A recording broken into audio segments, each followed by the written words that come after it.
বাংলার মুসলিমরা কনফিউজড। একদিকে বাংলার মুসলিমদেরকে বোঝানো হচ্ছে বিজেপি এলে তাদের ঘাড় ধাক্কা দিয়ে বের করে দেবে, এবং তুমি এমন এক রাজ্যের রাজ্য সভাপতি একটি শাসক দল হওয়ার দিকে এগোচ্ছে বলে মনে করা হচ্ছে, সেখানে 30 বা 35%, 40%ও হতে পারে মুসলিম পপুলেশন। তাদের বাদ দিয়ে যোগী আদিত্যনাথও পলিটিক্সটা করতে পারেনি উত্তরপ্রদেশে, তাদের পপুলেশন কম। বাংলায় মুসলিমদের বাদ দিয়ে হিন্দুর দল শুধু বিজেপি হতে চলেছে। প্রথম কথা, আমি একটা অন্য উত্তর দিই। একজন সাংবাদিক প্রশ্ন করেন, প্রায় 7 বছর মুখ্যমন্ত্রী হয়ে গেলেন, আপনি গুজরাটে মুসলমানদের জন্য কি করেছেন, তাদের আর্থসামাজিক উত্তরণের জন্য আপনি কি করেছেন? তো নরেন্দ্র মোদী তার উত্তরে বলেন, আমি কিচ্ছু করিনি, আমি মুসলমানদের জন্য কিচ্ছু করিনি এবং আমি হিন্দুর জন্যও কিছু করিনি। আমি যেটা করেছি সেটা 6 কোটি গুজরাটবাসীর জন্য করেছি। তো আমাদের কাছে 30%, 40%, 60% নয়, আমাদের কাছে পশ্চিমবঙ্গবাসী।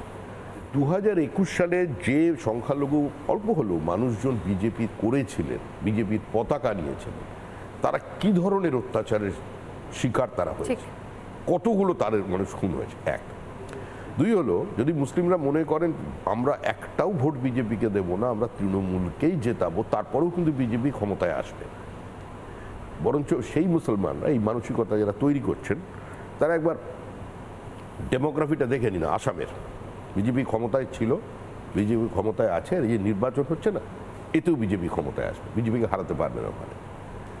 আর আমরা মুসলিমদের কাছে গিয়ে বলছি, ভারতীয় মুসলমান যারা দেশটাকে নাপাক বলেনি, যারা দেশটাকে দারুল হার্ব বলেনি, দেশটাকে নিজের দেশ বলে মনে করে, যারা পাকিস্তান ক্রিকেট খেলায় জিতলে বাজি পোড়ায় না, যারা এখানে স্কুলের দেওয়ালে পোস্টার লাগায় না যে মূর্তি পুজো বন্ধ করো, সরস্বতী পুজো করতে দিলে আমাদেরও এখানে নবী দিবস করতে দিতে হবে, এই ধরনের মুসলমানের বিরোধী বিজেপি নয়।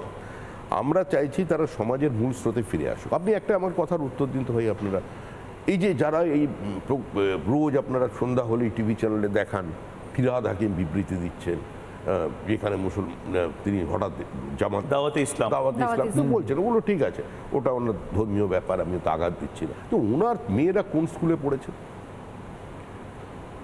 জাভেদ খানের ছেলে মেয়ে কোন স্কুলে পড়েছে? কনভেন্টে। যত এখানে এই ধরনের মানুষজন আছেন যারা বিজেপিকে আক্রমণ করেন, তাদের আগে মুসলমানদের চিনতে হবে। তারা গতানুগতিকতার ওই খারিজি মাদ্রাসার বাইরে, তাদের জীবন আধুনিক, তারা বিদেশ ভ্রমণ করেন। আর আপনার যাদের দিকে দূরে সরিয়ে রেখে দিয়েছে, তাদের বলছে তোমরা সংখ্যা দিয়ে ক্ষমতা দখল করো। অনিতা দেওয়ান কী কারণে খুন হয়েছিলেন? লাইগেশন ক্যাম্প করতে গিয়ে, ফ্যামিলি প্ল্যানিংয়ের কথা বলতে গিয়ে, ভেসেক্টমির কথা বলতে গিয়ে। আর আজকে যেখানে ফ্যামিলি প্ল্যানিং সরকারের একটা ফ্ল্যাগশিপ প্রজেক্ট, সেই মমতা বন্দ্যোপাধ্যায়ের মন্ত্রিসভার একজন সদস্য সিদ্দিকুল্লাহ চৌধুরী, তিনি বিধানসভার ক্যাম্পাসে দাঁড়িয়ে বলছেন হাম দো হামারা চার। তো এটা কোনো সুস্থ ব্যবস্থায় কাম্য? গ্রাম বাংলায় যাবেন, লেখাপড়া জানা উচ্চবিত্ত, তারা একটাকে দুটো সন্তান নেয়। আর সাধারণ বা নিম্নবিত্ত পরিবার, তারা 3টে 4টে 5টাও হয়, হিন্দু হোক মুসলমান। হামদো হামারা চারের এটা হলো আপনার তার বিশ্লেষণ। আপনারা ভোট না দিলেও পশ্চিমবঙ্গে পরিবর্তন করে দেবে মানুষ, কিন্তু তখন কিন্তু মানে আফসোস করবেন না। আমাদের কাছে যখন একজন মুসলমানের নাম বলতে না, থ্রেট কেন হবে? আফসোস করবেন না যে আমি এটা ভালো পরিবর্তন নিজেকে সামিল করতে পারিনি। একবার গুজরাটের মুসলমান, উত্তরপ্রদেশের মুসলমান, মধ্যপ্রদেশের মুসলমান, তাদের অর্থনৈতিক অবস্থাটা দেখুন, আর একবার পশ্চিমবঙ্গের মুসলমান, মুর্শিদাবাদ মালদার অর্থনৈতিক অবস্থা দেখুন। আরে যেখানেই নির্মীয়মান বাড়ি ভেঙে পড়ছে, তার তলায় মুর্শিদাবাদের মুসলিম শ্রমিক, পরিযায়ী শ্রমিক, টানেলের মধ্যে আটকে পড়ছে, সেখানেও বাঙালি। তাহলে বাঙালি কি? বাঙালি হচ্ছে 18,000 টাকা মাইনে চাকরি করা ইঞ্জিনিয়ার, আইটি মজদুর, আর বাইরে রাজমিস্ত্রি, তারা ওখানের মজদুর। বাঙালির এটাই এখন পরিচিতি, আর এই পরিচিতির বাইরে আমরা নিয়ে আসতে চাই।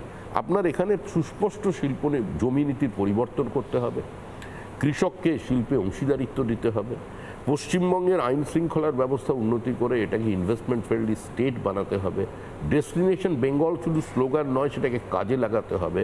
কারণ আমাদের সমুদ্র আছে, আমাদের নদী আছে, আমাদের টাকা আছে, আমাদের মেধা আছে, আমাদের টোপোগ্রাফিক্যাল অ্যাডভান্টেজ আছে, আমাদের টেকনোলজি আছে। তো সুতরাং আমরা কেন গুজরাটের ইকোনমির সঙ্গে কম্পিট করতে পারবো না? আমরা বলছি বাংলাকে গুজরাট হতে দেবো না। গুজরাটের এফডিআই কত? গুজরাটের এফডিআই হচ্ছে 39.6%। বাংলার এফডিআই কত? বাংলার এফডিআই হচ্ছে 6.6%। তো এই যে ব্যবধানটা বিশাল তৈরি ব্যবধান, করলো, বিশাল। সেটা কে করলো? মোটামুটি বালি তুলতে তুলতে তো যে অবস্থা করে দিয়েছে, নদীর গতিপথ বদলে গেছে উত্তরবঙ্গে। আর উত্তরবঙ্গ তো সম্পূর্ণ বিচ্ছিন্ন, বঞ্চিত উত্তরবঙ্গ, অবহেলিত উত্তরবঙ্গ, পিছিয়ে পড়া উত্তরবঙ্গ। এ তো আমি যবে থেকে রাজনীতিতে আছি তবে থেকেই শুনছি। আগে বামপন্থীরা বলতেন, তখন কংগ্রেস বলতো, আমরাও বলতাম, তারপরে তৃণমূল কংগ্রেস হলো, তারাও বললেন। মুখ্যমন্ত্রী এসে একটা ঐতিহাসিক একটা পদক্ষেপ নিলেন, খুব ভালো। উত্তরকন্যা, ওনার একটা একটা কবি মন আছে, নামটামগুলো ভালো দেন উনি সব জায়গায়। উত্তরকন্যা হয়ে গেল। তিনি বলে দিলেন এখানে মন্ত্রীরা আসবেন, সেক্রেটারিরা আসবেন নিয়ম করে, কাউকে আর কষ্ট করে কলকাতায় আসতে হবে না। কিন্তু উত্তরবঙ্গের বাজেটারি অ্যালোকেশন কত? ও তো জল গরম হয় না। একজনও তো উত্তরবঙ্গের মন্ত্রী দাঁড়িয়ে বলেন না যে ভাই এটা যে টাকাটা আপনি দিচ্ছেন বাজেট বিতর্কে, এটা পর্যাপ্ত নয়, বাড়াতে হবে। ওখানে আমি মন্ত্রী ছিলাম যখন দেখেছিলাম, গৌতম দেব ছিলেন, একবার উঠেছিলেন, মিথ্যা কথা বললো, একটু বাড়লে ভালো হয়, মানে এরকম টাইপের। কথা বলতে পারছেন না। জোর করে বলতে পারছে না, ক্ষমতা নেই। এবারে আপনি একবার দেখুন বাজেটারি অ্যালোকেশন যেটা, সেটা সর্বাধিক ব্যয় হয়েছে কত? এক বছর একবারই হয়েছে, যেদিন থেকে উত্তরকন্যা তৈরি হয়েছে, 41%। তারপরে 23 থেকে 24%-এর মধ্যে ঘোরাফেরা করছে। ওখান থেকেও টাকা সাইফন অফ করে অন্য জায়গায় চলে যাচ্ছে। আপনি বললেন যে অনেক কিছু মিসকমিউনিকেশন হয়, অনেক কিছু ভুল বোঝা হয়, অনেক মিডিয়ার ভূমিকা থাকে। এই ভুল বোঝানো বা ন্যারেটিভ সেট, আমি দুটো ন্যারেটিভের কথা বলি। একটা ভাবছিলাম বলবো, তার আগে মই বলে দিয়েছি সংখ্যালঘু বিষয়টা আপনি ক্লিয়ার করে দিলেন, এবং ঘটনাচক্রে কিছু পরিবর্তন চোখেও পড়ছে। 2021-এর তুলনায় 2025-এ এসে আমরা দেখতে পাচ্ছি বিজেপির সভা, বিজেপির মঞ্চ, বিজেপির হয়ে বক্তব্য রাখা বা বিজেপির ভার্সনটাই আমরা অনেক সংখ্যালঘুর মুখ থেকে এখন শুনতে পাচ্ছি। এটা চেঞ্জেস এসছে, এটা অস্বীকার করার কোনো জায়গা নেই। কিন্তু দুটো ন্যারেটিভ, দিদি মোদি সেটিং আছে, দিদি মোদি সেটিং আছে, দিদি মোদি একসঙ্গে চলছে। আর 2 নম্বর ন্যারেটিভ, সেটা হচ্ছে বিজেপি শুধুমাত্র হিন্দুদের দল, ধর্মের রাজনীতি করে এবং শুধুমাত্র হিন্দুদের নিয়ে ভাবছে। এই দুটো নিয়ে আপনি কি বলবেন? একদম ঠিক কথা বলেছেন, বিজেপি হিন্দুদের দল। কারণ বিজেপির কাছে হিন্দু যে সংজ্ঞা, সেটার মধ্যে ভারতবর্ষে যারা, পশ্চিমবঙ্গে যারা মুসলমান আছে তারাও সেই অর্থে হিন্দু। কারণ হিন্দু তো কোনো ধর্মের নাম নয়, হিন্দু একটা জীবন পদ্ধতি, একটা হিন্দু একটা বহমানতা, ওয়ে অফ লাইফ, যেখানে মত প্রকাশের সুযোগ আছে, অধিকার আছে। তো তাহলে যদি বিজেপির হিন্দুকে যদি সাম্প্রদায়িক ঢঙে রাঙিয়ে দেওয়া যায়, তাহলে কাজী নজরুল ইসলামকে কি বলবেন? রবীন্দ্রনাথ ঠাকুর শিবাজি উৎসবে যে কবিতা লিখেছিলেন, একই ধর্ম রাজ্য পাশে খণ্ডচ্ছিন্ন বিক্ষিপ্ত ভারত বেঁধে দিব আমি, কি বল, এর উত্তর কে দেবে? এর ব্যাখ্যা কে দেবে? উত্তরপাড়া ভাষণে ঋষি অরবিন্দ বলেছিলেন, what is religion which we called Sanatan eternal, it is the Hindu religion because Hindu nation has kept it, I say it is Sanatan Dharma which for us is nationalism. এর উত্তর কে দেবে? তিনি কি সাম্প্রদায়িক ছিলেন? বিবেকানন্দ বলেছিলেন যে হিন্দু ধর্ম থেকে একজন চলে যাওয়ার অর্থ একজন কমে যাওয়াই নয়। পরেরটা আর বললাম না, পরের শব্দটা আমি উজ্জ্ব রাখলাম। এর উত্তর কে দেবেন? আসলে ঐতিহাসিক রমেশচন্দ্র মজুমদার একটা খুব গুরুত্বপূর্ণ কথা বলেছিলেন, যে ভারত বিভাজনের জন্য সবচেয়ে বেশি তিনি দায়ী করেছিলেন যে হিন্দু মুসলমান সম্পর্কে রাষ্ট্রীয় নেতাদের অজ্ঞানতাটাই। তো বিজেপি তো ভারতবর্ষেরই কথা বলছে, আমাদের বাইরে কিছু কথা বলিনি। বঙ্কিমচন্দ্র বন্দে মাতরম বলেছে, আনন্দমঠ লিখেছিলেন।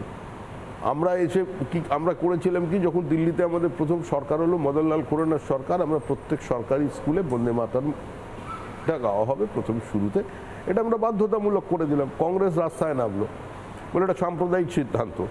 সৌগতবাবু বললেন যে বন্দে মাতরমের মধ্যে সাম্প্রদায়িকতার গন্ধ আছে। বুদ্ধদেব ভট্টাচার্য বলেছিলেন, আমার ভেবে আশ্চর্য লাগে যে বঙ্কিমচন্দ্রের মতো একজন প্রতিভাবান উপন্যাসিক কী করে আনন্দমঠ উপন্যাসটি লিখেছিলেন। বুদ্ধদেব ভট্টাচার্যকে ব্যক্তিগত আক্রমণ করার আমার কোনো অভিপ্রায় নেই। সত্যই বাংলা, এবার মাঝখানে একটা বাঙালি নিয়ে চলছে, মানে আমরা এটা বুঝতে পারছি না, এটা ঠিকই আমরা বাংলা জানি না। ওটা আমি সাম্প্রতিককালে একটা সাংবাদিক সম্মেলন শুনেছিলাম, সেখানে মুখ্যমন্ত্রী বলছেন যে আমরা একটা নতুন গবেষণা করেছি, সেই গবেষণা করেছেন ভাষাবিদরা, বেশ কয়েকজন, এবং তার সঙ্গে আমাদের সেক্রেটারিরাও আছেন। এরা সবাই মিলে গবেষণা করে আমরা এটা দেখতে পেয়েছি যে বাংলা ভাষাটা 2 থেকে 2,500 বছরের পুরনো। তো দেখছি আলাপনবাবু ঘুরছেন সামনে, তো বলে আলাপন কতদূর আমাদের বইগুলো? তখন উনি বললেন এই মুখবন্ধটা লেখা বাকি আছে। তা অ্যাকচুয়ালি আমরা তো বাংলা জানি না, বিজেপি বাংলা জানে না, সেই জন্য নেতারাও জানে না দিল্লি থেকে যারা আসে। তা আমি কলেজ স্ট্রিটে তারপর থেকে ঘুরছি, লোক লাগিয়ে রেখেছি। ওই সংস্কৃতি দপ্তরের অফিসে সব আমরা ঘোরাঘুরি করছি, মোটা মোটা হাত দিয়ে দেখিয়েছি 4টে ভলিউম, যেখানে বাংলা ভাষা 2,500 বছর আগে ঠিক বাংলাটা কীরকম ছিল, কবিতা কীরকম ছিল, নাটক কীরকম ছিল, এইটা মানে বোঝানোর জন্য।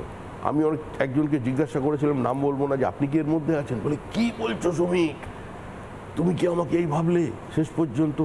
হ্যাঁ, কেন? বলছে চর্যাপদ যদি আমি হিসাব করে ধরি তাও তো 9ম শতকের নিচে নামানো যাচ্ছে না। হ্যাঁ, কোথা থেকে এলো? তা এই বাংলাটা আমরা বুঝতে পারছি না। আপাতত এই বাংলা বাঙালির বিতর্কে আমরা কবে আসবে সেটার জন্য মুখ্যমন্ত্রী বলেছেন। মুখ্যমন্ত্রী আমাদের রাজ্যের নেত্রী, আর আমাদের মুখ্যমন্ত্রী কবি, আমাদের মুখ্যমন্ত্রী সাহিত্যিক, চিত্রকার, সুরকার।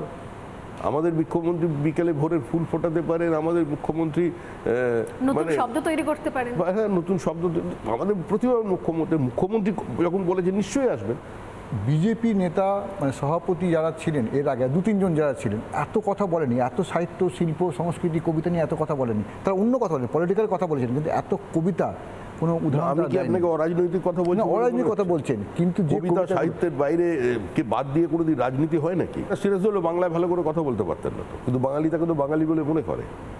আমাদের অধ্যাপক বিষ্ণুকান্ত শাস্ত্রী তো বাঙালি ছিলেন না, তো বিষ্ণুদের থেকে শুরু করে তদানীন্তন সমস্ত বড় শক্তি চট্টোপাধ্যায় পর্যন্ত তার যে বিভিন্ন কবিতার বিশ্লেষণ, তার যে প্রজ্ঞা, প্রত্যেক কবিতার দুর্বোধ্য কবিতার মানে আমি তো তার থেকে শিখেছি। আপনি যদি বলেন বিষ্ণুকান্ত শাস্ত্রী বাঙালি ছিলেন না, সেটা আপনাদের ভাষা হতে পারে। এই যে বাংলার যে শহরটা দেখছেন না, এই যে এখনো শিক্ষিত বনেদি বাঙালিরা নিজের বাঙালি বলে পরিচয় দিতে পারছেন, একটা তো যে শহরটাকে রক্ষা করেছিল গোপাল মুখার্জি, অনেকের সঙ্গে অনেকেই ছিলেন, তার মধ্যে উনি একজন ছিলেন, ওনার নামটা বেশি ছিল প্রমুখ। তাকে আমরা পাঁঠা বানিয়ে দিলাম, মুখার্জি থেকে পাঁঠা হয়ে গেল, যে ভালো। কিন্তু আরও একটা সম্প্রদায় ছিল যাদের কথা কেউ মনে রাখেনি কলকাতাকে বাঁচাতে, সেটা হচ্ছে জয়সওয়াল কমিউনিটি, জয়সওয়াল গুপ্তা, যারা এখন যাদের বলছেন বহিরাগত কিংবা খৈনিখোর, যারা মারবাড়ি কমিউনিটি এখানে আছেন, ব্যবসা করতে এসছেন, তারা তো বহু মানুষের কর্মসংস্থান করেছেন, তারা তো বহু শিল্প এখানে তৈরি করেছেন, বহু দোকান করেছে, সেখানে তো আমরা কাজ করছি, চাকরি করছি। যেমন আমাদের পণ্ডিত জওহরলাল নেহরু বলেছেন, শিল্প অনুরাগী বলে তিনি বাবরকে বলেছেন, বাবরের সম্পর্কে বলেছেন নেহরুজি। আবার একই সঙ্গে তিনি বলছেন কমপ্লিট স্যাভেজ। তাহলে কমপ্লিট স্যাভেজ কি করে একজন সংস্কৃতি মনস্ক মানুষ হতে পারে, এটা ঠিক আমাদের জানা নেই। আসলে ভারতবর্ষের মূল যে সমস্যাটা আমি বিশ্বাস করি, সেটা হচ্ছে আমাদের ইতিহাসটা বিকৃত। আমরা সিলেবাস বদল করছি, এবং আমরা শুধু আমাদের দেশের সিলেবাস বদল করছি না, আমাদের টার্গেট হচ্ছে সারা পৃথিবীর সিলেবাসটাকে বদলে দেওয়া। যেরকম পানিনি প্রথম ব্যাকরণ রচনা করেন, কিন্তু আপনি পানিনির নামের আগে কি বসানো আছে? Macmillan of the east. কিন্তু ম্যাকমিলানকে কেন বলা হবে না পানিনি অফ দ্য ওয়েস্ট? এইটা আমাদের বক্তব্য। সুজন চক্রবর্তী একজন অত্যন্ত ভালো ছাত্র, ডক্টর সুজন চক্রবর্তী, তো এটা বলা কি আমার অপরাধ? আমি যদি বলি সূর্যকান্ত মিশ্র একজন ডাক্তার হয়ে মানে নিরুপদ্রব জীবন ছেড়ে মানে তিনি রাজনীতিতে এসেছেন, তার স্বচ্ছতা আছে, এটা কি অপরাধ? আমি কি সিপিএম হয়ে যাব? বা আমি যদি বলি যে বিমান বসু প্রাচুর্য ছেড়ে ট্রামে উঠে তিনি ঘুরে বেরিয়েছেন, একজন মানে অনাড়ম্বর জীবন আজকেও ওই আলিমুদ্দিনের ছাতে কাটিয়ে যাচ্ছেন, তো এটা কি সত্য নয়? সত্যের সঙ্গে সত্যের কোনো বিরোধ। কিন্তু তুমি তো নানা ধরনের কন্টেন্ট দেখার জন্য লাইক করুন, শেয়ার করুন আমাদের ফেসবুক পেজ, সাবস্ক্রাইব করুন আমাদের ইউটিউব চ্যানেল। পাশাপাশি অন্যান্য ব্রেকিং নিউজের জন্য অবশ্যই চোখ রাখুন রিপাবলিক বাংলায়।